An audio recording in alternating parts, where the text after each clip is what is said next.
Good morning, readers. Today's learning target is I am learning to understand how to collect jottings in my book.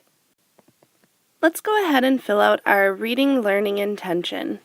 Today's date is 10/1.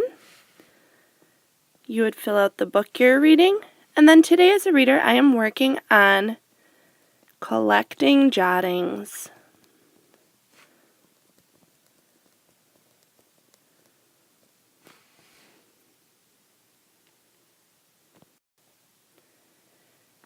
Collecting our ideas and writing about our books is very important. Let's think now really, why do we jot about our books? Why is this so important? Turn and talk to your partner about this now. Here are some reasons why it's so important to jot as we read. One reason is that it helps us remember what we read. Another is that it gives us a starting point for partner conversations. It also allows others to see what you were thinking as you read, and it slows you down and makes you think about your book.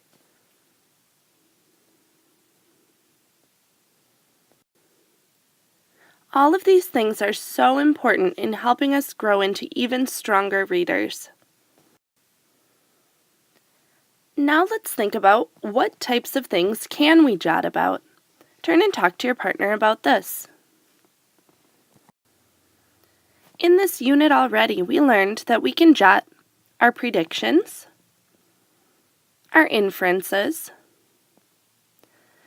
ideas about character traits or theories about characters, really focusing in on our precise words, times when a character might act out of character or not act like they normally do. We could jot about how our character interacts with others, and possibly what feelings our character is experiencing. These are lots of different things that we can think about as we read our fiction books, and also the other ones that you guys talked about with your partners too. Keep in mind that throughout a unit, you learn lots of different things, and you don't need to just write about the one learning target that we had that day. You can write about any of the things that you have learned up to that point. So maybe one day you might just have one jotting in your book, but then another day you might have 2 or 3. Let's take a look at what our book or our notebook might look like. Here's an example of a book with several jottings.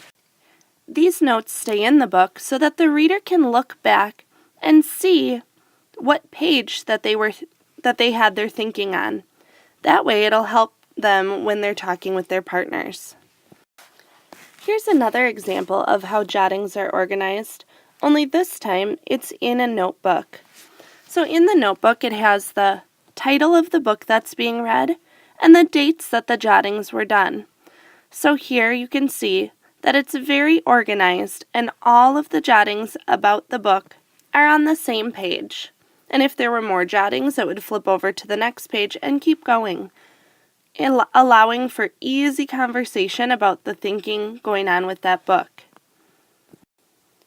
Here is yet one more student example of a page organized with jottings.